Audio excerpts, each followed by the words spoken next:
पति, पत्नी और नौकरानी। शीतल और अभिमन्यु की शादी को 5 साल हो चुके थे, लेकिन अभी तक उनका कोई बच्चा नहीं हुआ था।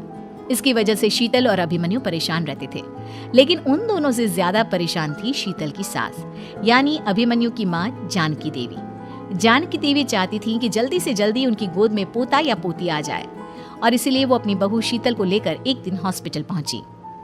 डॉक्टर मैडम, जरा ठीक से चेक करके बताइए ना। कई बड़े बड़े डॉक्टर को दिखाया है, लेकिन मेरी बहू माँ ही नहीं बन पाती। मैंने शीतल को बहुत अच्छे से चेकअप किया है। देखिए, बात यह है कि शीतल के अंदर माँ बनने की कैपेसिटी नहीं है। ये आप क्या कह रही हैं डॉक्टर साहब? कोई तो इलाज होगा ना, कोई दवाई दे दीजिए। देखिए, कुछ प्रॉब्लम ऐसी होती है जिनका कोई ट्रीटमेंट नहीं होता। आई एम सॉरी टू से, लेकिन शीतल कभी माँ नहीं बन सकती, क्योंकि उसके यूट्रस में अंदर से ही कुछ प्रॉब्लम है। घर आने के बाद क्या हुआ माँ? कहाँ लेकर गई थी आप शीतल को? अरे कहाँ लेकर जाती, डॉक्टर मैडम के पास ले गई थी, लेकिन तेरी बीवी तो कभी माँ बन ही नहीं सकती। मम्मी जी, इसमें मेरी क्या गलती? अगर अंदर से कोई प्रॉब्लम है तो उसमें मैं भी कुछ नहीं कर सकती।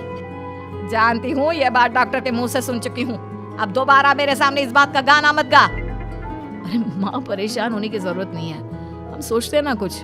अरे क्या सोचेगा तू? जब डॉक्टर कह चुका है कि तेरी बीवी माँ नहीं बन सकती, तो बता क्या सोचेगा तू? कहाँ से लाएगा बच्चा? माँ, ये तो मैं भी नहीं जानता। अभिमन्यु, क्यों ना हम अनाथ आश्रम से एक बच्चा गोद ले आए? क्या फर्क पड़ता है बच्चा हमारा हो या गोद लिया हुआ? आई बड़ी बातें बनाने वाली। क्या फर्क पड़ता है?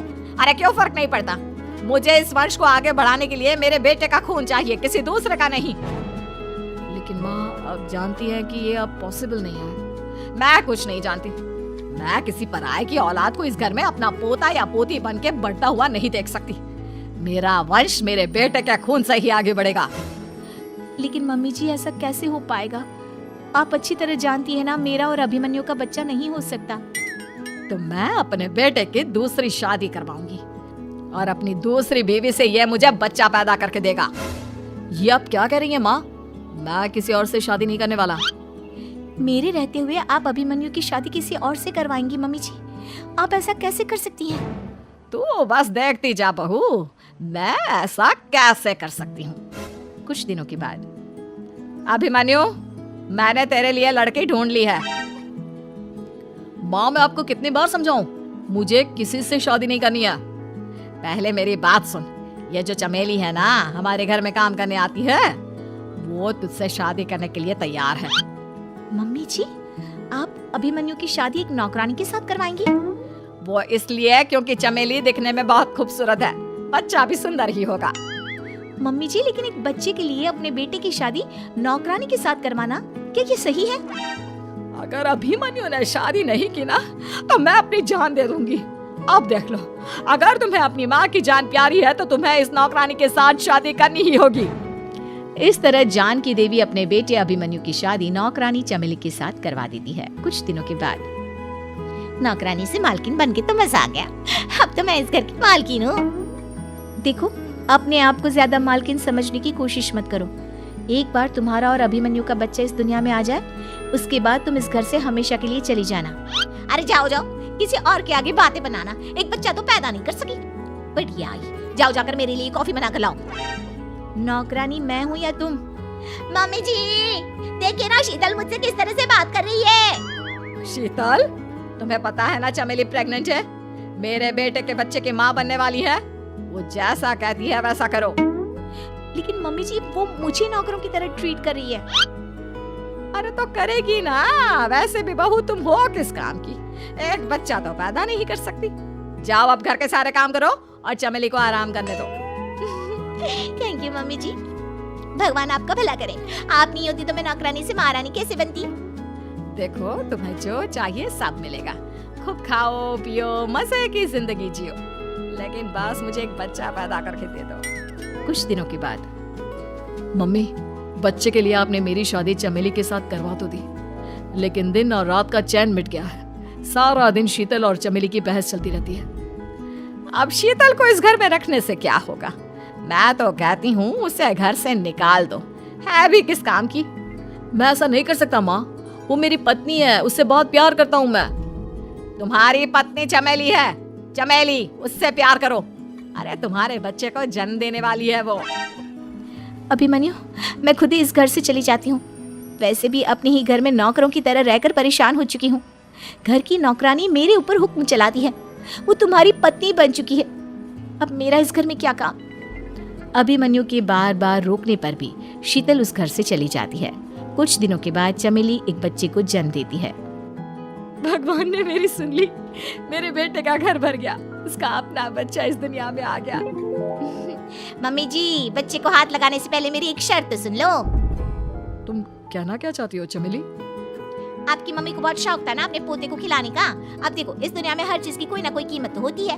तुम अपनी आधी प्रॉपर्टी मेरे नाम कर दो, बच्चा तुम्हारे नाम। अरे लेकिन मैंने अपने बेटे से तुम्हारी शादी करवाई है, अब ये सौदेबाजी कहाँ से आ गई?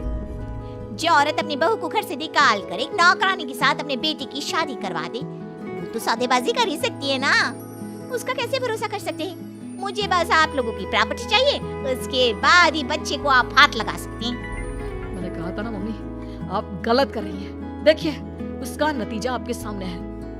जब शीतल को पता चलता है कि अभिमन्यु और चमेली का बच्चा दुनिया में आ गया है तो वो अपने घर पहुंचती है। अभिमन्यु, कहाँ है आपका बच्चा? क्या मैं उसे देख सकती हूँ? कुछ भी मत पूछो शीतल, माँ की हुई एक गलती हम लोगों पर भारी पड़ रही है। वो नौकरानी अपनी औकात पर आ गई है और अब हमसे अपनी आधी प्रॉपर्टी मांग रही है, वो भी बच्चे के बदले में। एक बात कहूँ अभिमन्यु, आप उससे कुछ भी देने से मना कर दो। अरे कैसी बात कर रही हो? मेरे बेटे की औलाद है उसके पास, ऐसे कैसे मना कर दे?